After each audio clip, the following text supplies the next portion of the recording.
Everyone, welcome to the एक्जिया IAS academy. तो चलिए देखते हैं कौन से इम्पॉर्टेंट न्यूज़ आर्टिकल है जो रेलेवेंट है एग्ज़ाम पर्सपेक्टिव से।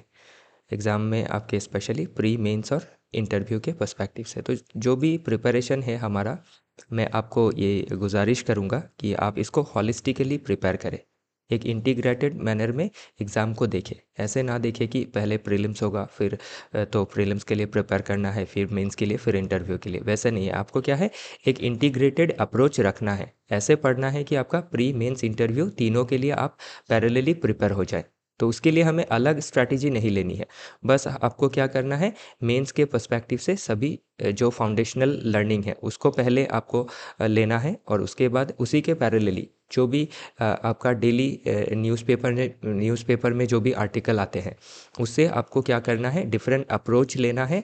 और जो भी करंट हैपनिंग्स है उसको आपको आपके फाउंडेशन के साथ लिंक करके देखना है, क्योंकि क्वेश्चन तो क्या है, आपके फाउंडेशनल नॉलेज से ही पूछे जाएंगे, लेकिन फाउंडेशनल नॉलेज का वो पार्ट पूछा जाएगा जो स्पेशली अभी न्यूज़ में आ रहा है, या फिर साल भर से या 2 साल भर से क्या है, आपके लगातार चर्चे में रहा है। जैसे वन नेशन वन इलेक्शन हो गया, या फिर आपका इंडिया यूएस का रिलेशन हो गया, तो या फिर इंडिया फ्रांस का रिलेशन हो गया। ओके, साइंस एंड टेक्नोलॉजी में एआई हो गया। तो ये जो भी चीज़ें, जो भी मुद्दे लगातार क्या है न्यूज़ में बनी है, तो ये मुद्दे क्या है, इम्पॉर्टेंट हो जाता है एग्ज़ाम के लिए। ओके, तो चलिए देखते हैं आज का पहला आर्टिकल। तो आज का पहला आर्टिकल बात करता है रिगार्डिंग इंडिया यूएस रिलेशन। तो हाल ही में हमारे पीएम साहब ने यूएस का दौरा किया था, तो उसी रिगार्डिंग जो भी डेवलपमेंट है ट्रेड रिलेटेड, फिर आपका डिफेंस रिलेटेड जो भी डिस्कशन हुई है, तो ये सभी चीज़ें हमें क्या है, एग्ज़ाम के लिए प्रिपेयर करनी ज़रूरी हो जाती है। तो अभी आप देख सकते हैं कि ट्रम्प साहब के चुन के आने के बाद एक प्रोटेक्शनिस्ट टेंडेंसी देखा जा रहा है, ट्रेड वार देखा जा रहा है, फिर आपका टेक्नोलॉजिकल कंपटीशन देखा जा रहा है एआई को लेके। तो इस आपके इंस्टेबिलिटी के दौरान इंडिया कैसे यूएस से फेवरेबल डील कर सकता है, और अपना जो इकोनॉमिक डेवलपमेंट है, अपना जो स्ट्रैटेजिक इंडिया का गोल है उसको कैसे मीट कर सकता है, वो सभी चीज़ें इसमें मेंशन की गई हैं। तो स्पेशली अभी जो भी हमारा विज़िट था यूएसए में, तो उसमें हमने क्या किया है, बायलैटरल ट्रेड एग्रीमेंट किया है। और इस बायलैटरल ट्रेड एग्रीमेंट का जो आपका पॉलिसी नेम है, इसको दिया गया है कॉम्पैक्ट। ओके, तो कॉम्पैक्ट के अंडर क्या किया जाएगा, आपका ट्रेड एंड कॉमर्स में, फिर आपका टेक्नोलॉजी में कैसे दोनों देश कोलैबोरेट कर सकते हैं म्यूचुअल बेनिफिट के लिए, वो चीज़ें इसमें मेंशन की गई है। तो मिशन 500 लिया गया है। तो मिशन 500 क्या है कि हमारा जो बायलैटरल ट्रेड है इंडिया यूएस का, उसको अभी लगभग 120-25 बिलियन डॉलर है, मुझे जितना तक ध्यान है। तो उसको 500 बिलियन डॉलर करना है बाय 2030। तो ये सभी चीज़ें क्या है, प्रीलिम्स में पूछी जा सकती है, ये कॉम्पैक्ट के बारे में जो ट्रेड एग्रीमेंट है। ओके, तो ये इन चीज़ों के बारे में पूछा जा सकता है। और इसी के साथ आप देख सकते हैं जो डब्ल्यूटीओ का एमएफएन फ्रेमवर्क है, मोस्ट फेवर्ड नेशन का फ्रेमवर्क। तो इसी फ्रेमवर्क के अंतर्गत 80% वर्ल्ड का या फिर ग्लोबल ट्रेड होता है। तो एमएफएन क्या कहता है कि कोई डिस्क्रिमिनेशन नहीं होगा नेशंस के बीच में। जो भी नेशन आपका ट्रेड कर रही है वो एक दूसरे को या फिर जो तीसरा नेशन को जो टैरिफ लगा रही है, वही टैरिफ क्या करेगी, बाकी देशों के साथ भी रखेगी। तो वही कहता है एमएफएन का जो रूल है या फिर जो फ्रेमवर्क है। लेकिन हाल ही में देखा गया है कि प्रोटेक्शनिज्म की वजह से जो डब्ल्यूटीओ का फ्रेमवर्क है वो वायलेट हो रहा है। तो इंडिया को इसमें भी ध्यान देना है कि जो आपका ग्लोबल ट्रेड का जो भी रूल है या फिर जो ग्लोबल ट्रेड है वो रूल बेस्ड ऑर्डर में हो। ओके, तो ये सभी चीज़ें इसमें मेंशन की गई है। और इसमें ये चीज़ भी मेंशन किया गया है कि हमें यूएसए के ऊपर ज़्यादा या फिर ओवर रिलायंस नहीं रखना चाहिए, ट्रेड को लेके हो या फिर स्ट्रैटेजिक रिलेशन को लेके हो। हमें क्या करना है, एक डाइवर्सिफाइड अप्रोच रखना है, ताकि हम डिफरेंट जो एरियाज़ है या फिर रीजन है, जैसे एशियन रीजन है, यूरोपियन यूनियन है, फिर आपका ग्लोबल साउथ में आपका अफ्रीका है, लैटिन अमेरिका है। तो इन देशों से भी हमें क्या करना है, अच्छा रिलेशन बना के चलना है। अपना जो ट्रेड है, जो हमारा स्ट्रैटेजिक गोल है, जो टेक्नोलॉजिकल गोल है, उसको डाइवर्सिफाई करना है। ओके, तो इसी रिगार्डिंग ये आर्टिकल बात करता है। और नेक्स्ट आर्टिकल ये जो है आपका, ये भी इंडिया यूएस रिलेटेड ही है कि आपका जो F-35 जेट फाइटर है, जो यूएसए की एक कंपनी इसको मैन्युफैक्चर करती है, तो इसको इसके डील के बारे में कहा गया है। लेकिन अभी जो F-35 आपका जेट है, इसमें क्या है, बहुत सारी दिक्कतें हैं, जैसे हाई मेंटेनेंस कॉस्ट है, लॉजिस्टिकल कॉम्प्लेक्सिटीज़ है, फिर लैक ऑफ टेक्नोलॉजिकल ट्रांसफ़र है। तो इस डील को हमें आपका फाइनलाइज़ करने की बजाय हमें क्या करना चाहिए, हमारा जो अभी तक का आपका डील है, जैसे राफेल है विथ रशिया, जो ये राफेल जो फाइटर जेट है, ये आपका मैन्युफैक्चर करता है बाय डसॉल्ट एविएशन। तो ये अभी तक ये चीज़ प्रूफ हो चुका है कि ये आपका इफ़ेक्टिव है। फिर Su-30 MKI है, जो आपका रशियन बेस्ड है। फिर आपका हमारा खुद का तेजस है, और अभी डेवलप किया जा रहा है AMCA advance medium combat aircraft. तो इन चीज़ों में हमें ज़्यादा ध्यान देने के बारे में कहा गया है इस आर्टिकल में। फिर भी आपको ये चीज़ें क्या है जाननी ज़रूरी है कि रिसेंट जो भी हमारा डील है, जो भी टॉक्स है, उसमें F-35 जेट क्या है। तो ये सभी चीज़ें प्रीलिम्स में पूछी जा सकती हैं। ओके, और आप मेंस में भी इन चीज़ों को क्या है एग्जाम्पल के तौर पे लिख सकते हैं कि हम कैसे आपका स्ट्रैटेजिक डील हो या फिर ट्रेड डील हो, ये सभी कर रहे हैं। ओके, तो ये जो पहला आर्टिकल दिखाया था, उसी के साथ ये तीसरा आर्टिकल सेम है। ओके, और चलिए देखते हैं अगला article. As US position on Ukraine NATO shift. तो अभी यूएस का पोजीशन यूक्रेन को लेके, नेटो को लेके शिफ्ट हो गया है, और ये टिल्ट हो गया है टुवर्ड्स रशिया। अभी यूएस का जो आपका पास्ट का जो भी उनका स्टैंस था यूक्रेन को लेके, कि यूक्रेन को मेंबरशिप मिलना चाहिए नेटो में, लेकिन हाल ही में प्रेसिडेंट, यूएस के प्रेसिडेंट साहब ने इस चीज़ को नकारा है कि ये इम्प्रैक्टिकल है, यूक्रेन को नेटो में मेंबरशिप नहीं मिलना चाहिए, क्योंकि जो वार है वो फर्दर एस्केलेट हो जाएगा। तो पीस के लिए क्या करना है आपका, यूक्रेन को समझौता करना है with Russia without having a membership in NATO. तो ये चीज़ें हमें क्या है जाननी ज़रूरी है आने वाले एग्ज़ाम के लिए। तो ये सभी चीज़ें इसमें मेंशन की गई है। तो अभी ये जो भी आपका डेवलपमेंट है, इसका इंडिया के स्ट्रैटेजिक पोजीशनिंग में क्या असर डालेगा, तो ये चीज़ें हमने यहाँ मेंशन की है। तो अभी क्या है, अभी जैसे यूएस का क्लोजनेस आ रहा है विथ रशिया, या फिर दोनों देश पास आ रहे हैं, तो ये हमें एक अपॉर्चुनिटी प्रोवाइड करता है कि हम भी रशिया के साथ अपना रिलेशन स्ट्रेंथन करें, और स्ट्रेंथन तो है ही, और स्ट्रेंथन करें, क्योंकि हमेशा इंडिया और रशिया के रिलेशन में यूएस के सैंक्शन का एक डर रहता है, जो डर अभी क्या है मिनिमाइज हो जाएगा। और आपका रशिया और चाइना का जो प्रॉक्सिमिटी बढ़ रहा है, वो भी इंडिया के लिए एक चिंता का विषय है, तो उसको भी हमें कम करना है by collaborating with Russia. Okay, तो जितना हो सके हम रशिया के साथ ज़्यादा कोलैबोरेट करें। और इसके साथ एक चीज़ ये भी ध्यान रखना है कि हमें जो रिलेशन है वो वेस्ट के साथ और आपके जो ईस्ट के पावर है उनके साथ एक बैलेंस मेंटेन करना है। मतलब रशिया यूएस के बीच इस बैलेंस को बनाए रखना है। ओके, और नेटो के आपके वीक हो जाने पर या फिर जो स्टैंस है यूएसए का, वो नेटो को वीक करता है, तो इसमें अब हम क्या करते हैं कर सकते हैं कि हमारा जो डिफेंस कोऑपरेशन है विथ यूरोप, वो भी हम इन्हांस कर सकते हैं। ओके, तो ये सभी चीज़ें क्या है आपके मेंस के पर्सपेक्टिव से ज़रूरी रहेंगी। ओके, चलिए देखते हैं अगला आर्टिकल। तो अगला आर्टिकल बात करता है regarding tackling Trump's turn around on diversity track.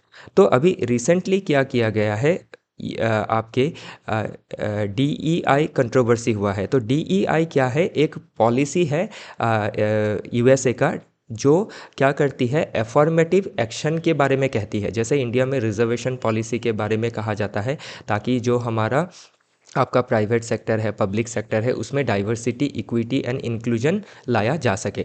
तो यूएसए में भी क्या है, ऐसा एक एफर्मेटिव अप्रोच है जिसको DEI कहा जाता है। तो अभी ट्रम्प साहब क्या कर रहे हैं, जो DEI अप्रोच है उसमें क्रैकडाउन कर रहे हैं। ओके, और जो आपका merit based work force participation है उसमें ज़्यादा फोकस कर रहे हैं। तो उसी के बारे में ये चीज़ें इसमें मेंशन की गई हैं। ओके, तो एक पेज में सभी कुछ दिया गया है, तो ये आप अच्छी तरह से पढ़ लीजिएगा। ओके, तो DEI का फुल फॉर्म हो गया डाइवर्सिटी को इंश्योर करना है वर्क प्लेस में, वो चाहे आपका पब्लिक हो या प्राइवेट वर्क प्लेस हो। इक्विटी इंश्योर करना है ताकि फेयरनेस आए, जस्टिस आए। इंक्लूजन इंश्योर करना है ताकि सबका इंक्लूजन हो, वुमेन हो, डिसेबल ग्रुप हो या फिर डिफरेंट जो ग्रुप ऑफ पीपल है उनको इंक्लूजन करना है, उनका इंक्लूजन इंश्योर करना है। तो उसी के बारे में ये चीज़ें मेंशन की गई है। ओके, चलिए आगे देखते हैं।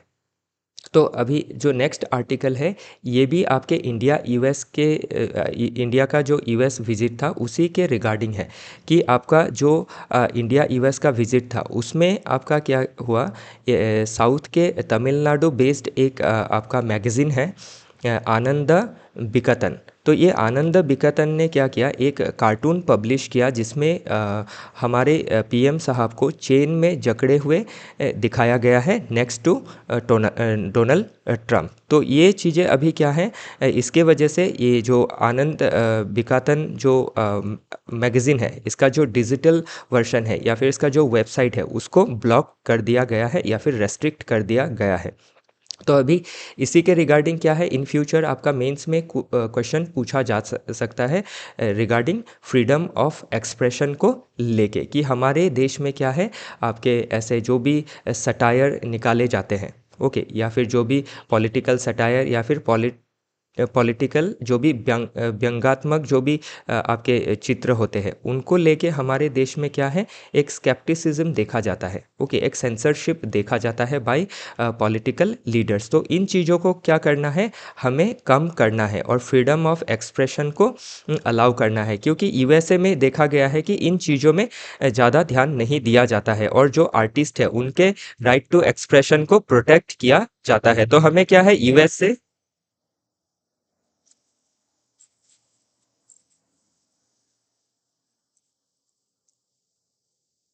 ओके, तो इसमें हमें क्या है, need for legal protection for cartoonist लेना है। जैसे कि हम यूएस में देख सकते हैं, तो यूएस में भी क्या है, आपके जो प्रेस फ्रीडम है उसको बहुत ज़्यादा इन्हांस किया गया है और जो उन अमेरिका के लीडर है वो इन सभी चीज़ों को क्या करते हैं, एंड्योर करते हैं। तो हमें भी एंड्योर करना सीखना होगा और जो लोगों का फ्रीडम ऑफ एक्सप्रेशन है, स्पेशली आर्टिस्ट का फ्रीडम ऑफ एक्सप्रेशन को बचाए रखना होगा। ओके, चलिए आगे देखते हैं। तो इसके रिगार्डिंग भी क्वेश्चन पूछा जा सकता है। तो अभी क्या है, आप देखिए आपका जो फाउंडेशनल लर्निंग है उसमें आप क्या पढ़ते हैं, right to freedom of free expression under article 19। तो फ्री एक्सप्रेशन का जो आर्टिकल है अभी उसी के रिगार्डिंग क्वेश्चन पूछा जाएगा। आपका फाउंडेशन स्ट्रांग होना ज़रूरी है और उसी के साथ क्या कर दिया जाएगा, किसके रेफरेंस में पूछा जाएगा, जो रीसेंट आपका प्रॉब्लम देखा गया, जो रीसेंट बैकलैश देखा गया उसी के रिगार्डिंग क्वेश्चन पूछा जा सकता है। तो आप क्या कर सकते हैं, आर्टिकल 19 के साथ इसको सब्सटेंशिएट कर सकते हैं। ओके, तो इसी रिगार्डिंग क्या है, हमें चीज़ें क्या है ऐसे ही पढ़नी होती है, करंट के साथ फाउंडेशनल लर्निंग को आपको जोड़ के देखना होता है। क्वेश्चन वैसे ही बनती है, ऐसा नहीं होता है कि आपका करंट अफेयर्स से, कंप्लीट करंट अफेयर्स से कोई क्वेश्चन पूछा गया है। ओके, करंट अफेयर्स का जो टॉपिक होता है उसको फाउंडेशनल लर्निंग जो हमारा होता है उससे जोड़ के पूछा जाता है। ओके, इसीलिए आपको ज़्यादा चिंतित नहीं होना है। बस क्या है, डेली न्यूज़पेपर एनालिसिस में जो भी न्यू डेवलपमेंट्स है उनको आपके जो भी फाउंडेशनल लर्निंग है उसके साथ वैल्यू ऐड करके पढ़ना होगा। ओके, चलिए आगे बढ़ते हैं, बाकी सभी चीज़ें इसमें मेंशन की गई है।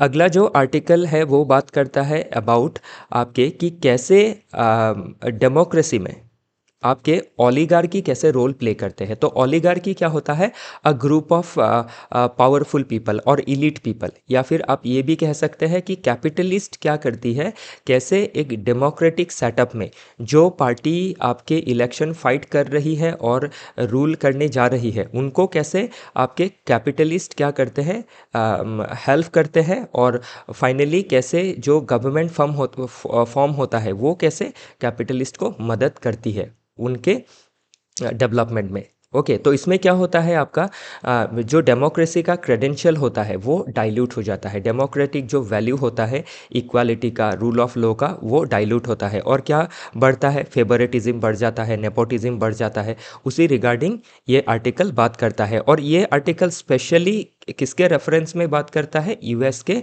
रिसेंट इलेक्शन को रेफ़र करके ये बात कर रहा है। तो इसमें अभी देखा गया है कि आपका कन्फ्लिक्ट ऑफ इंटरेस्ट देखा जा रहा है। जो भी बड़े बड़े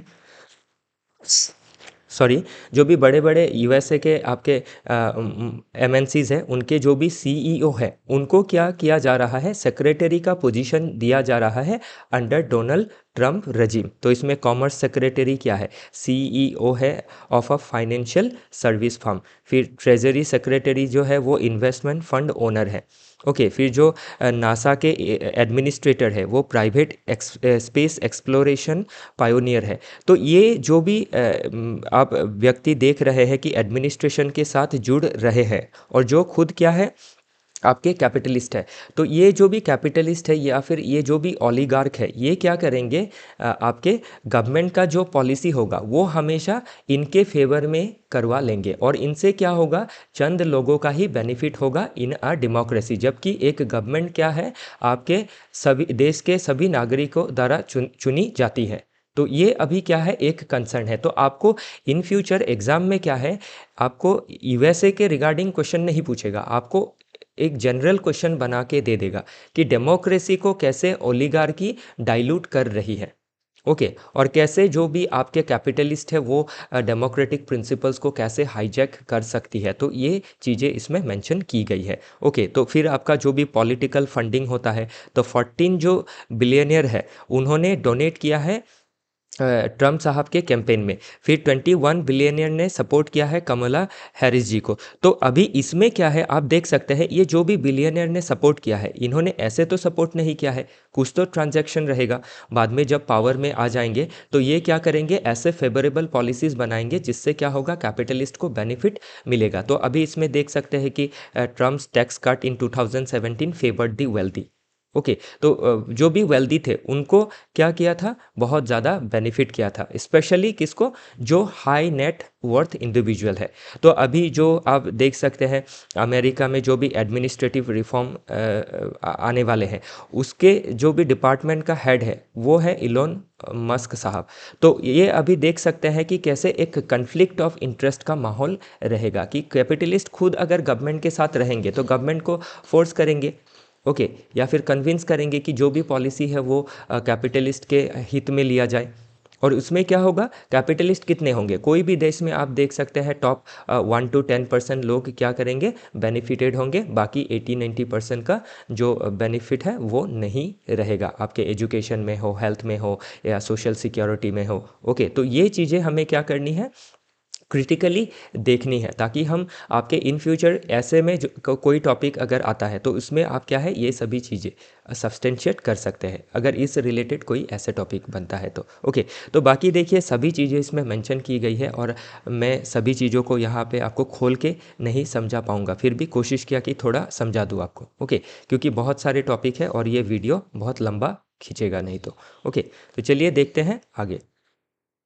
तो अगला, ये सभी चीज़ें बहुत ही अच्छी तरह से बारीकी से दी गई है, आप समझ पाएंगे। अगर आप इन केस नहीं समझ पाते हैं तो हमारे जो यूट्यूब चैनल में इस वीडियो के नीचे जो कमेंट बॉक्स होगा उसमें आप कमेंट कर दीजिएगा, हम आपका डाउट कैटर करेंगे। ओके, चलिए आगे देखते हैं।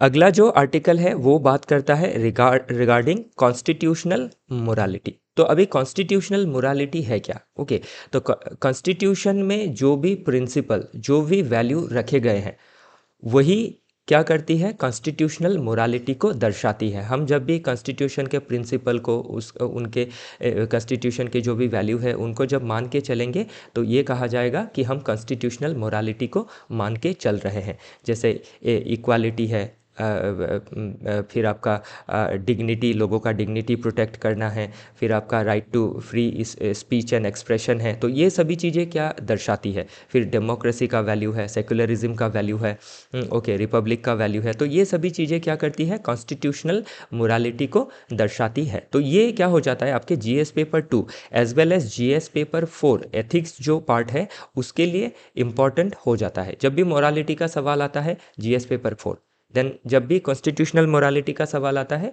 तो जीएस पेपर 2 इंक्लूडिंग 4 इंपॉर्टेंट रहेगा। ओके, तो मोरालिटी क्या करती है, राइट और रॉन्ग को दर्शाती है कि क्या राइट है क्या रॉन्ग है। तो कॉन्स्टिट्यूशनल मोरालिटी हमें क्या करती है, क्या कॉन्स्टिट्यूशनली राइट है क्या कॉन्स्टिट्यूशनली रॉन्ग है वो दर्शाती है। तो इसमें बाकी और सभी चीज़ें बहुत ही आपके बारीकी से दी गई है। जो भी जजमेंट है, जैसे नवतेज सिंह जोहर वर्सेस यूनियन ऑफ इंडिया, तो इसमें क्या किया गया, जो होमोसेक्सुअलिटी है उसको डीक्रिमिनलाइज किया गया।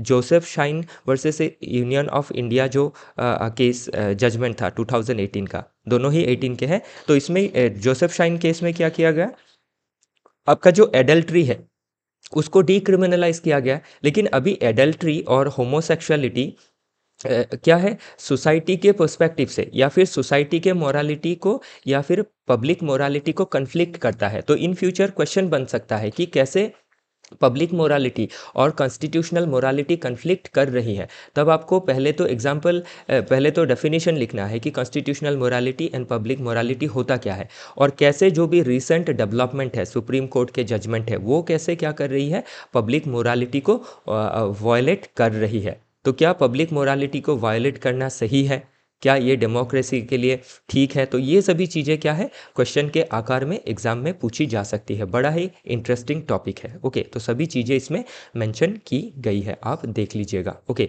फिर सबरीमाला जजमेंट को लेके, तो ये सभी चीज़ें क्या रहेंगी, एग्ज़ाम के लिए इम्पॉर्टेंट रहेंगी।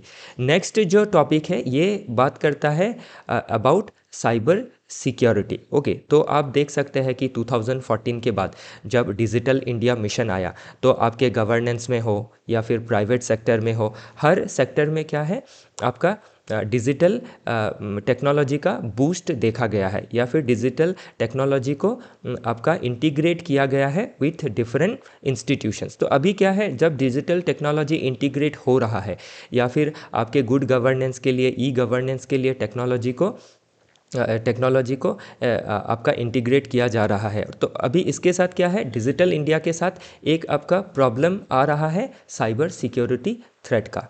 ओके, तो अभी इसमें आपका क्या है, कावेरी 2.0 एक आपका प्लेटफॉर्म है जिसमें क्या है, लैंड रिकॉर्ड रखी जाती है बाय कर्नाटका गवर्नमेंट। ओके, तो लैंड रिलेटेड सर्विसेज प्रोवाइड की जाती है। तो हाल ही में क्या है, उसमें डिनाइल ऑफ सर्विसेज का अटैक हुआ है। तो अभी ये चीज़ क्या है, ये जो केस है, ओके, ये हमारे एग्ज़ाम के लिए ज़्यादा इम्पॉर्टेंट नहीं है, ये बस आप एग्जाम्पल की तौर पे ले सकते हैं कि ऐसा अटैक हुआ है रिसेंटली। ओके, तो लेकिन जानना क्या ज़रूरी है, ओवरऑल साइबर सिक्योरिटी के बारे में एग्ज़ाम में क्वेश्चन पूछा जा सकता है जीएस पेपर 3 में। ओके, सिक्योरिटी पार्ट में। फिर जीएस पेपर 2 में क्या पूछा जा सकता है आपके, कि गवर्नमेंट कैसा मेजर्स ले रही है, क्या पॉलिसी ले रही है। तो जैसे आईटी एक्ट 2000 है। ओके, फिर हमारा सार्ट इन है, कंप्यूटर इमरजेंसी रिस्पांस टीम है, फिर आपका digital personal data protection act है। तो ये सभी चीज़ें क्या है, गवर्नमेंट की पॉलिसीज़ है। फिर आपके साइबर स्वच्छता केंद्र बनाए गए हैं, फिर साइबर सुरक्षित भारत स्कीम लिया गया है। तो ये सभी चीज़ें ज़रूरी हो जाती है। तो इसमें पहले तो आपको पहले तो डिजिटल इंडिया को लाना है, फिर आपका कैसे डिजिटल इंडिया की वजह से क्या है, आपके साइबर सिक्योरिटी कंसर्न्स बढ़ रहे हैं। फिर आपको गवर्नमेंट ने उनमें क्या क्या पॉलिसीज़ ली है, क्या क्या डिफरेंट साइबर अटैक्स हो सकते हैं, उसका कैसे पॉसिबल तोड़ निकाला जा सकता है। तो ऐसे आपको देखना है, आपको पर्टिकुलर नहीं देखना है, इन जनरल देखना है। और ये जो पर्टिकुलर केस है, इससे आप क्या कर सकते हैं, एक एग्जाम्पल ले सकते हैं। ओके, तो ऐसे अगर 3-4 स्टेट में और अटैक अगर हो जाते हैं तो अब क्या है, ये इंपॉर्टेंट हो जाएगा, क्योंकि ऑलरेडी देखा गया है न्यूक्लियर पावर प्लांट में भी अटैक हो चुका है, साइबर अटैक। तो ये सभी चीज़ें एग्ज़ाम के लिए क्या रहेगी, इंपॉर्टेंट रहेंगी। ओके, और कैसे टेकल किया जा सकता है वो भी ज़रूरी रहेगा। तो सभी चीज़ें इसमें मेंशन की गई है, आप बारीकी से चीज़ों को पढ़ लीजिएगा। ओके, चलिए देखते हैं अगला article, what is the Aravalli safari park project. Okay, तो इसमें आरावली में सफारी पार्क प्रोजेक्ट लगाने को लेके जो मुद्दा आया है उसी के बारे में मेंशन किया जा रहा है। तो अभी आरावली क्या है, पहले ये समझना होगा। तो आरावली क्या है, एक हिल है जो ओल्डेस्ट फोल्ड माउंटेन रेंज है इन द वर्ल्ड, और ये कितना स्ट्रेच में है, 690 kilometre from Gujarat to Delhi. तो ये सभी चीज़ें फैक्चुअल है, आप खुद ये पढ़ लीजिएगा। लेकिन अभी इसमें कंसर्न क्या है, कि जब भी आपकी क्या की जाती है, ऐसे डेवलपमेंट प्रोजेक्ट्स लिए जाते हैं, तो अभी आपके डेवलपमेंट प्रोजेक्ट्स में इंडस्ट्री डेवलपमेंट ही हो, अर्बनाइजेशन करना ही हो, या फिर एग्रीकल्चर एक्सपैंड करना ही हो, या फिर कोई भी डेवलपमेंट प्रोजेक्ट हो, उसका डायरेक्टली बेयरिंग रहता है एनवायरनमेंट के ऊपर, ओके, बायोडाइवर्सिटी के ऊपर, ह्यूमन हेल्थ के ऊपर। तो ये चीज़ें हमें जाननी ज़रूरी हो जाती है। एग्जाम में क्वेश्चन क्या है, जीएस पेपर टू में 3 में ये पूछा जा सकता है कि आपके डेवलपमेंट कैसे एनवायरनमेंट को वायलेट करता है। ओके, तो इसमें अभी आप देख लीजिए, चार धाम प्रोजेक्ट हो, या फिर आपका तीस्ता डैम प्रोजेक्ट हो सिक्किम में, या फिर आपका सुबनसिरी हाइड्रो इलेक्ट्रिक प्रोजेक्ट हो आसाम में, ओके, या फिर आपके निकोबार एरिया में जो डेवलपमेंट प्रोजेक्ट्स है। तो ये ओवरऑल ये सभी चीज़ें हमें एग्जाम्पल के तौर पे हमें देखने को मिल रही है। ओके, आप समझ पा रहे हैं ना कि एग्जाम्पल के तौर पे देखने को मिल रही है, लेकिन इसका प्राइम कंसर्न क्या है कि ये क्या करेगा, हमारा इकोसिस्टम को, हमारा एनवायरनमेंट को, ओके, हमारे जो भी हिल है, जो भी रिवर है, जो भी लैंड है, उसको कैसे, उसका आपका सैंक्टिटी, उसका जो भी आपका प्रोटेक्शन है, उसको कैसे कम कर रही है, वायलेट कर रही है, वो चीज़ें हमें समझनी ज़्यादा ज़रूरी होती है। और ये चीज़ें हम क्या है एग्जाम्पल के तौर पे मेंशन कर सकते हैं, और जो भी फैक्ट है वो हमारे प्रीलिम्स के लिए इंपॉर्टेंट रहेगा। ओके, तो हम आंसर को सब्सटेंशिएट कर पाएंगे इन प्रोजेक्ट से। तो इसीलिए क्या है, ये सभी चीज़ें देखनी ज़रूरी है। अभी ऐसा नहीं है सीधा सीधा इस प्रोजेक्ट के ऊपर ही आपको मेंस में क्वेश्चन पूछा जाएगा। क्वेश्चन मेंस में इन जनरल होगा, ओके, कि डेवलपमेंट प्रोजेक्ट्स कैसे एनवायरनमेंट को वायलेट कर रही है, और इसमें गवर्नमेंट कैसे पॉलिसी इनिशिएटिव ले रही है, या फिर डेवलपमेंट और एनवायरनमेंट को कैसे बैलेंस कर रही है। ओके, क्योंकि डेवलपमेंट और एनवायरनमेंट दोनों एक क्या है, डायलामा है हमारे लिए, कि डेवलपमेंट ना करे तो पॉवर्टी कैसे दूर होगा, देश कैसे ग्रो करेगा, अगर डेवलपमेंट करे तो एनवायरनमेंट का हार्म हो रहा है, जो लॉन्ग टर्म सस्टेनेबिलिटी के लिए सही नहीं है। तो इसके बीच का जो एक मिडिल पाथ है वो कैसे लिया जा सकता है, तो ये अप्रोच रख के आपको ये आर्टिकल पढ़ना होगा। ओके, चलिए आगे देखते हैं।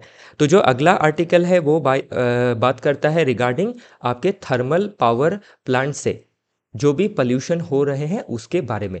तो अभी हमारा जो इलेक्ट्रिसिटी जनरेशन है उसका लगभग 50% से भी ज़्यादा थर्मल पावर प्लांट से होता है। तो थर्मल पावर प्लांट कैसे संचालित होता है, बाय बर्निंग इलेक्ट्रिसिटी, तो सॉरी बाय बर्निंग कोल। तो कोल बर्न करके थर्मल पावर प्लांट से आपका इलेक्ट्रिसिटी जनरेट किया जाता है। तो अभी क्या होता है आपका, जैसे झारखंड हो गया, उड़ीसा हो गया, ओके, इन स्टेट में कोयला ज़्यादा प्राप्त होता है। तो ये स्टेट क्या करती है, जो भी आपके अंडर डेवलप्ड स्टेट है, ये स्टेट ज़्यादा आपका पावर प्रोड्यूस करती है कोयला जला के, लेकिन इनका इस्तेमाल कहाँ होता है, जो हमारे डेवलप्ड स्टेट है, साउथ के स्टेट हो गए, फिर नॉर्थ वेस्ट के आपके वेस्ट के जो स्टेट हो गए, तो इनका आपका इंडस्ट्री को ये पावर दिया जाता है। लेकिन अभी क्या है, ये जो भी पोल्यूशन हो रहा है इसको कैसे कंपनसेट किया जाएगा, तो इसके ऊपर कोई आपका क्या करना चाहिए, कार्बन टैक्स जैसा इनिशिएटिव लेना चाहिए, ताकि ये जो भी स्टेट है जिसमें थर्मल पावर प्लांट की वजह से पल्यूट हो रहा है, इनको कंपनसेट किया जा सके।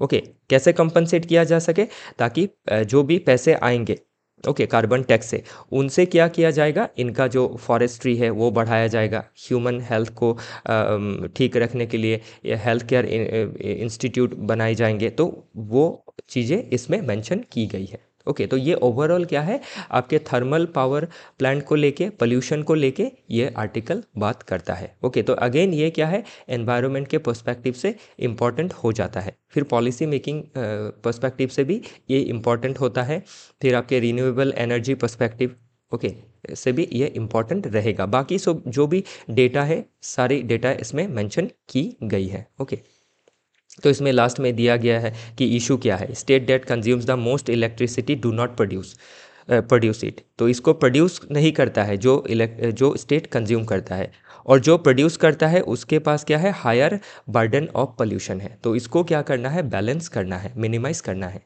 ओके, चलिए आगे देखते हैं। तो जो अगला आर्टिकल है वो बात करता है अबाउट कलर रेवोल्यूशन। तो ये कलर रेवोल्यूशन स्पेशली आपके देख सकते हैं, डिफरेंट सॉर्ट ऑफ रेवोल्यूशन देखे जाते हैं अक्रॉस द ग्लोब। ओके। जैसे टूनिशिया में हमने देखा था आपका अरब स्प्रिंग, तो ठीक उसी तरह से क्या है 2003 में आपका जॉर्जिया में रोज़ रेवोल्यूशन, यूक्रेन में ऑरेंज रेवोल्यूशन, किर्गिस्तान में टुलिप रेवोल्यूशन। ओके, तो ये रेवोल्यूशन क्यों की गई है? ताकि आपका क्या किया जा सके, ये 3 रेवोल्यूशन स्पेशली। ओके, तो ये आपके ईस्टर्न यूरोप के देशों में की गई है, और ये जो भी देश है ये पास्ट में आपके यूएसएसआर के पार्ट थे। यूएसएसआर मतलब आज का जो रशिया है।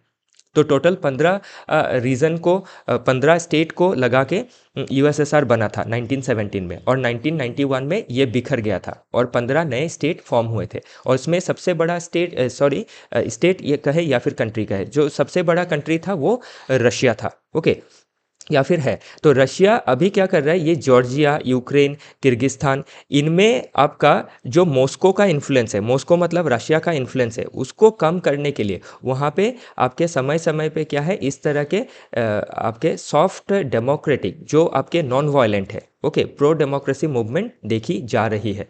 ओके, तो ये जो भी चीज़ें हैं ये मॉस्को या फिर रशिया के अगेंस्ट की जाती है। और आपके इसमें क्या करता है, जो वेस्टर्न पावर्स है, जैसे आपके वेस्टर्न यूरोप है, यूएसए, इनको आपका फंडिंग करता है।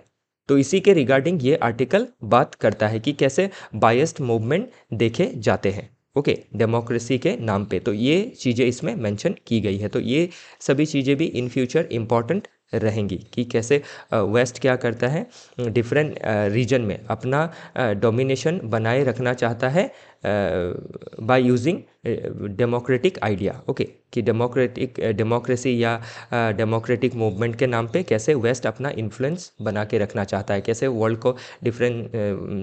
के डिफरेंट पार्ट्स को कैसे इंस्टेबल करके रखता है, उसके रिगार्डिंग ये आर्टिकल बात करता है। तो ये यूक्रेन का जो आपका रशिया यूक्रेन का जो कॉन्फ्लिक्ट है उसको भी आप इससे जोड़ के देख सकते हैं।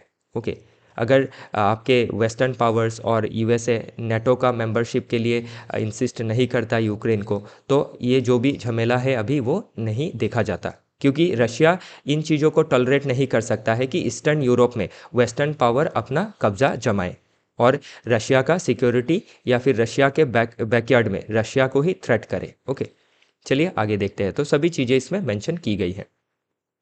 तो अगला जो आर्टिकल है वो बात करता है स्पेशली न्यूक्लियर फिजन और फ्यूजन के बारे में। तो फ्यूजन जो टेक्नोलॉजी है वो हमने प्राप्त कर ली है, जिससे हम न्यूक्लियर एनर्जी जनरेट कर सकते हैं। लेकिन फ्यूजन में क्या है, आपका जो वेस्ट मटेरियल है वो ज़्यादा निकलता है और एनवायरनमेंट के लिए ये कंसर्न रहता है। लेकिन फ्यूजन में क्या है, आपका बहुत ज़्यादा एनर्जी प्रोड्यूस किया जा सकेगा और इसका एनवायरनमेंट के ऊपर इम्पैक्ट भी बहुत ही कम रहेगा। ओके, तो उसी रिगार्डिंग ये आर्टिकल बात करता है कि कैसे फ्यूजन टेक्नोलॉजी में काम हो रहा है और कैसे फ्यूजन टेक्नोलॉजी के ज़रिए हम हमारा जो एनर्जी सिक्योरिटी है प्लस जो क्लीन एनर्जी का गोल है उसको फुलफ़िल कर सकते हैं। और इसमें आपका चाइना फिर ग्लोबल लेवल में क्या पार्टनरशिप है वो देखनी हमें ज़रूरी हो जाती है for pre as well as mains. Okay, चलिए आगे बढ़ते हैं।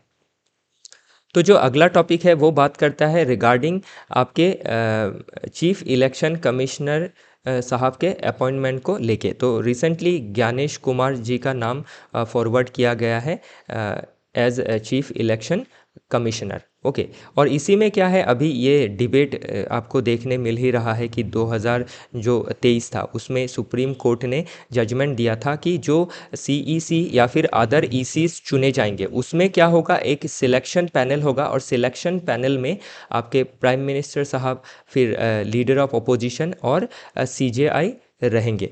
लेकिन अभी इसमें क्या है, गवर्नमेंट ने क्या किया 2024 में जो 23 का जजमेंट था उसको बाईपास कर दिया बाय मेकिंग अ लॉ। एक लॉ बना दिया और उसमें जो सिलेक्शन आपका पैनल था उसमें सीजेआई की जगह एक आपका कैबिनेट मिनिस्टर या फिर काउंसिल ऑफ मिनिस्टर से एक मिनिस्टर को रख दिया गया। और इससे क्या हो रहा है, आपका जो इम्पार्शियलिटी का रूल है, जो न्यूट्रलिटी का जो वैल्यू है वो डाइल्यूट हो रहा है। ओके, तो ये सभी चीज़ें इसमें मेंशन की गई है। तो अभी ये देखना होगा कि आपका 21 फरवरी को, ओके, ये इसी रिगार्डिंग आपका लीगल चैलेंज किया गया है, तो इसकी सुनवाई होने वाली है 21 फरवरी को इन सुप्रीम कोर्ट। तो क्या जजमेंट आता है, फ्यूचर में क्या डेवलपमेंट्स रहेंगी, वो एग्ज़ाम के लिए ज़रूरी हो जाएंगी।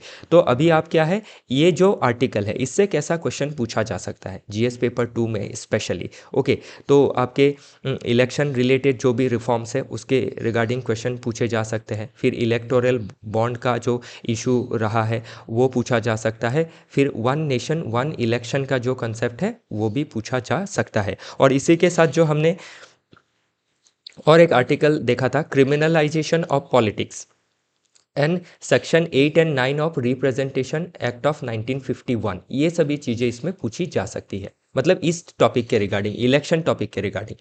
तो ये क्या है, प्रोबेबल क्वेश्चन है आने वाले समय में। और आप देखिएगा मैंने जो भी टॉपिक आपको बताए हैं इसमें से कोई ना कोई टॉपिक तो एग्जाम में ज़रूर अपीयर होगा। ओके, चलिए आगे बढ़ते हैं। तो नेक्स्ट आर्टिकल बात करता है, finance ministry likely to increase deposit insurance limit from 5 lakh. तो अभी जो डिपॉजिट, अभी आपको ये समझना है कि डिपॉजिट इंश्योरेंस होता क्या है। तो अभी हम सभी का बैंक में खाता है और बैंक में हम क्या करते हैं, पैसे डिपॉजिट करते हैं, जिसका जितना पैसा है वो डिपॉजिट करता है। तो कल अगर बैंक फेलियर हो गया या फिर बैंक रन हो गया, बैंक डूब गया, तो वो पैसे हमें कैसे मिलेंगे। ओके, तो किसी ने समझ लीजिए 4 लाख रुपए आपका डिपॉजिट किया था और डिपॉजिट में क्या है, इंश्योरेंस है। तो क्या कितने रुपए आपको मिल जाएंगे, आपके 4 लाख आपको मिल जाएंगे।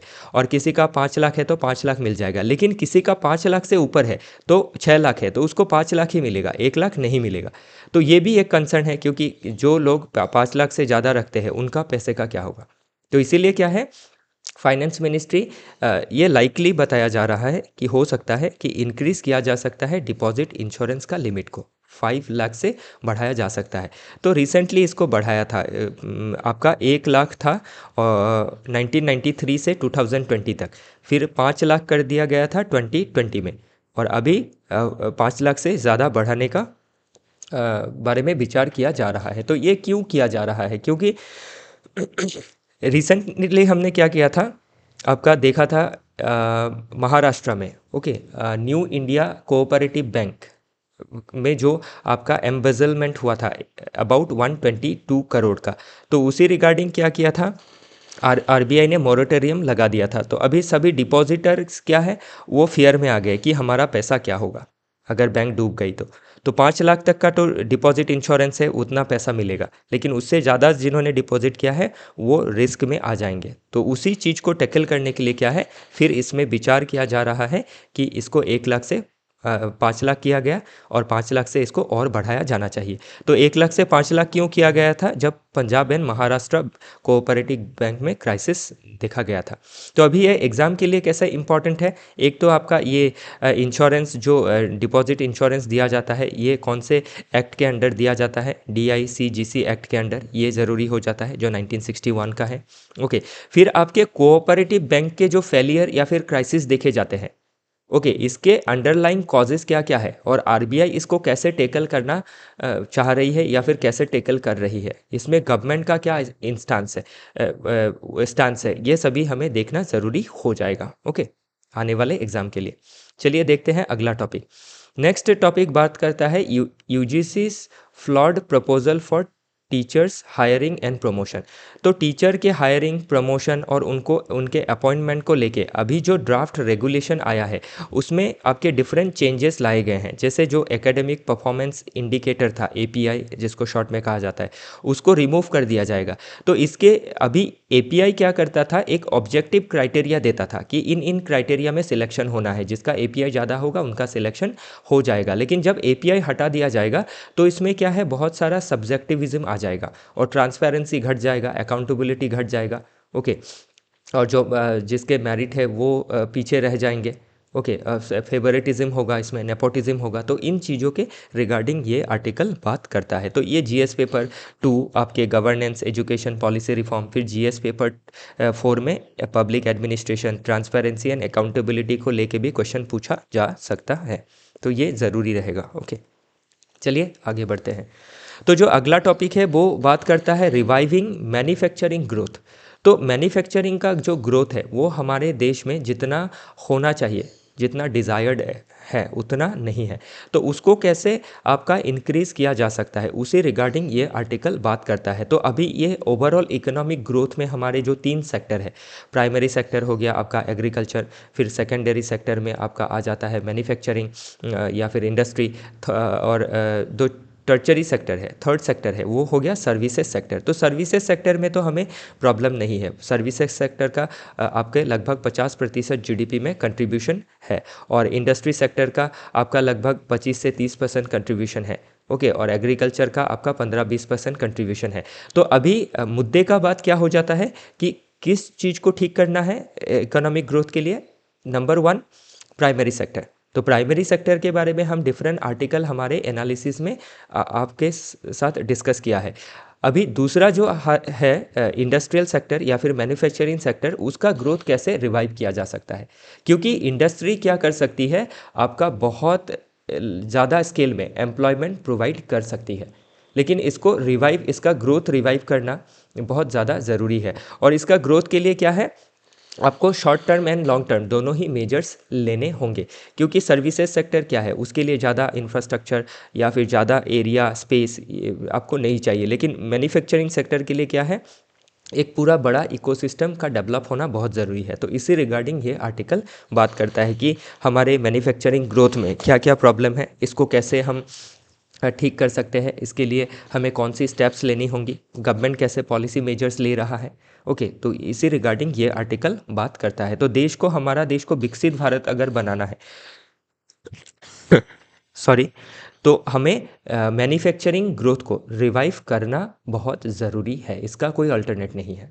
ओके, और जो आपके एग्रीकल्चर सेक्टर में लगभग 45 to 50% हमारे जो पॉपुलेशन है वो एंगेज है, उनको वहाँ से घटा के मैन्युफैक्चरिंग सेक्टर में लाना होगा। और एग्रीकल्चर में लगभग 20-25% ही बहुत है, जो भी पॉपुलेशन है 20-25% वर्कर्स रहेंगे तो ये सफिशेंट होगा। बाकी हमें आपके मैन्युफैक्चरिंग सेक्टर में इनको समेटना होगा। ओके, तो उसी रिगार्डिंग ये बात करता है। तो मैं आपको एक मोटा मोटा आइडिया इसमें दे रहा हूँ। ओके, आपको पढ़ना कैसे है, आप इस आइडिया से पढ़िए, देखिए आपका प्री मेंस आराम से क्लियर हो जाएगा, आपको बिल्कुल डरने की आवश्यकता नहीं है। वो चाहे आपका यूपीएससी एग्ज़ाम हो या फिर एनी शॉर्ट ऑफ आपका स्टेट पीसीएस एग्ज़ाम हो, आसाम का हो, बिहार का हो, बंगाल का हो, कहीं का भी हो विद इन इंडिया, आप इसको क्लियर कर लेंगे। ओके, चलिए आगे बढ़ते हैं। तो अगला जो आर्टिकल है वो बात करता है आरबीआई कन्फ्लिक्टिंग ऑब्जेक्टिव।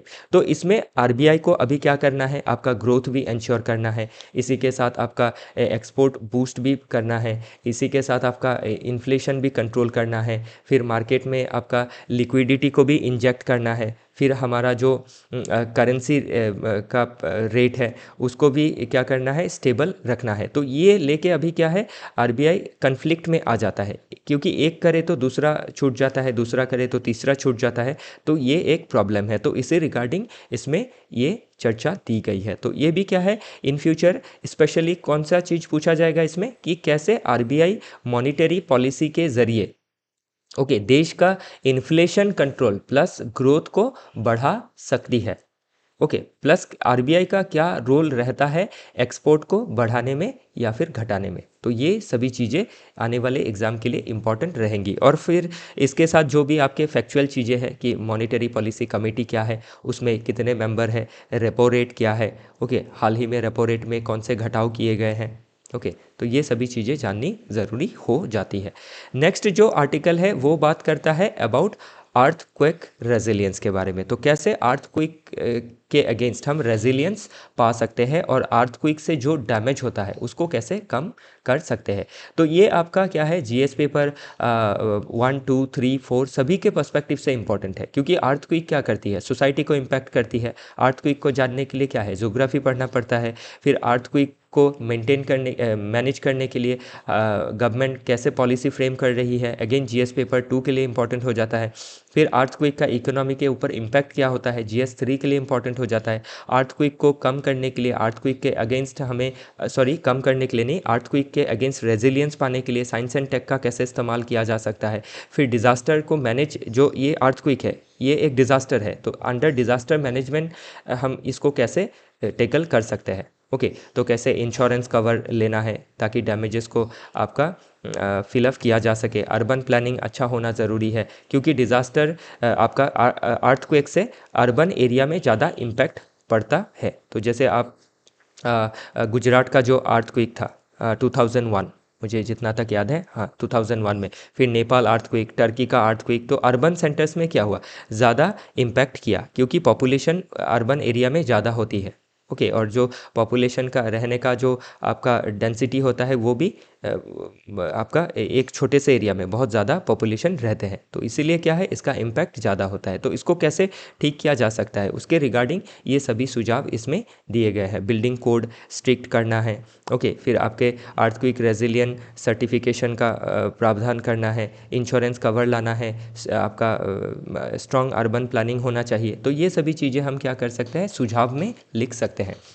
बाकी इसमें BIS क्या करता है, आपके इंडिया के जो भी एरिया है उसको 4 जोन में बांटता है, 2, 3, 4 एंड 5। ओके, इसमें जोन 5 क्या है, सबसे ज़्यादा वल्नरेबल एरिया है जो हिमालयन बेल्ट है, और कच्छ है गुजरात का, अंडमान एंड निकोबार आइलैंड है जो मोस्ट वल्नरेबल है, हाई रिस्क एरिया है। तो इन एरिया में क्या करना है, हमें रेजिलियंस को प्राप्त करना है। अर्थक्वेक को रोक तो नहीं सकते हैं, वो तो नेचुरल फेनोमेना है, वो होके रहेगा। ओके, लेकिन इसको हम कैसे आपका प्रिपेयर्ड रह सकते हैं, कैसे रेजिलियंट बन सकते हैं हम, उस रिगार्डिंग ये डिस्कस करता है। तो सभी चीज़ें इसमें मेंशन की गई है। ओके, नेक्स्ट आर्टिकल जो बात करता है ये भी अबाउट डिज़ास्टर ही बात करता है, स्पेशली जो क्राउड रिलेटेड डिज़ास्टर देखे जाता है, जैसे स्टैम्पेड का माहौल देखा गया आपके कुंभ मेले में, महाकुंभ मेले में, फिर स्टेशन में देखा गया कि कैसे स्टेशन में कैपेसिटी से ज़्यादा लोग एंटर किए।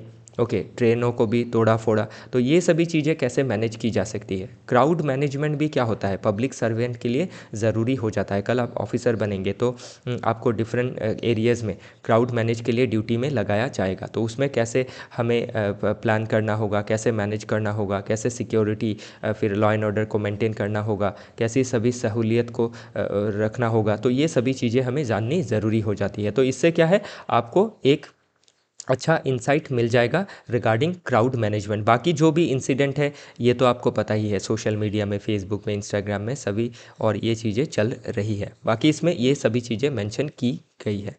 ओके, अबाउट महाकुंभ भी मेंशन किया गया है, फिर टूरिज़्म के रिगार्डिंग, ओके, ह्यूमन बिहेवियर के रिगार्डिंग, ये सभी चीज़ें, मास गैदरिंग के रिगार्डिंग, जोग्राफिकल क्या क्या चैलेंजेस है, तो ये सभी चीज़ें आप पढ़ते ही समझ जाएंगे। फिर हिस्टोरिकल जो भी स्टैम्पेड के ट्रेजेडीज़ देखे गए हैं वो भी इसमें मेंशन की गई है। ओके, तो ये शायद आज के डिस्कशन का आखिरी आर्टिकल है, नहीं और एक आर्टिकल है। ओके, तो इसमें ये आर्टिकल बात करता है कि कैसे आपका जो लेबर शॉर्टेजेस है वो देखा जा रहा है अर्बन मैन्युफैक्चरिंग सेंटर्स में या फिर डिफरेंट वर्किंग एरिया में, कैसे लेबर का शॉर्टेजेस है और ये शॉर्टेजेस क्यों है उसके रिगार्डिंग ये बात कर रहा है। तो इसमें पहले तो आपको जो माइग्रेशन का पैटर्न है कि लोग रूरल एरिया से अर्बन एरिया में माइग्रेट करते हैं, क्यों, क्योंकि बेटर जॉब अपॉर्चुनिटी के लिए, बेटर लाइफस्टाइल के लिए, और वो कहाँ एंगेज होते हैं, कंस्ट्रक्शन में, मैन्युफैक्चरिंग में, इनफॉर्मल सेक्टर्स में। ओके, और पेंडेमिक के बाद क्या है, एक रिवर्स माइग्रेशन देखा गया कि अर्बन से रूरल की ओर लोग माइग्रेट कर रहे थे। और अभी के समय में क्या है, आपका लेबर की या फिर वर्कफोर्स की कमी देखी जा रही है। उसका एक मेन रीज़न ये बताया जा रहा है कि जो गवर्नमेंट स्कीम है या फिर जो सोशल वेलफेयर स्कीम है वो कैसे लेबर शॉर्टेजेस में या फिर वर्कर शॉर्टेजेस में आपका इम्पैक्ट कर रही है। ओके, उसके रिगार्डिंग कि आपके अभी अगर घर बैठे सभी को फ्री फूड मिलता है, घर मिल जाता है, फिर आपका काम भी मिल जाता है 100 दिन का, तो लोग क्या करेंगे, काम के लिए नहीं जाएंगे क्योंकि गुज़र बसर तो चल ही रहा है। तो बहुत लोग ऐसे भी होते हैं कि गुज़र बसर चल रहा है तो बस हो जाएगा। ओके, या फिर आपका जो वर्कर है उनका वेजेस भी एक आपका लेवल से ज़्यादा बढ़ाया नहीं जा सकता है, क्योंकि अगर हिसाब से ज़्यादा वेजेस बढ़ा दिए गए तो जो भी वर्कर है वो प्रायोरिटाइज़ करेंगे लेज़र समय को कि मेरे पास अब बहुत पैसे हो गए तो मैं बैठ जाता हूँ, कुछ दिन काम नहीं करता हूँ, या फिर वो ऑल्टरनेट एक्टिविटीज़ में एंगेज हो जाएंगे। तो ये भी क्या है, एक मुद्दा है। तो इन सभी चीज़ों को क्या है, इंटरेस्टिंग है, तो इन चीज़ों को हमें समझना है। और कैसे आपके जो सोशल वेलफेयर स्कीम है, गवर्नमेंट द्वारा ली गई जो भी स्कीम है, वो कैसे आपके प्राइवेट सेक्टर में जो भी लेबर शॉर्टेजेस है उसको कैसे इम्पैक्ट कर रहा है, वो चीज़ें हमें जाननी ज़रूरी है एग्ज़ाम पर्सपेक्टिव से। तो इन फ्यूचर क्वेश्चन पूछा जा सकता है। ओके, तो ये शायद आज का आखिरी आर्टिकल है। यस, तो इसी के साथ आज का जो डिस्कशन है ये समाप्त होता है। मैंने जो भी पॉसिबल एंगल है इसका बताया, कैसे पढ़ना है वो भी बताया, और ये जो भी हमारे टीम ने जो भी पीडीएफ बनाया है इसको हम टेलीग्राम चैनल में डाल देंगे, आप उससे डाउनलोड करके पढ़ लीजिएगा। ओके, और कोई डाउट रहता है तो आप हमारे कमेंट सेक्शन में हमें कांटेक्ट कीजिए। ओके, आज के लिए इतना ही है, कल फिर मिलेंगे इंटरेस्टिंग टॉपिक के साथ। तब तक के लिए अलविदा।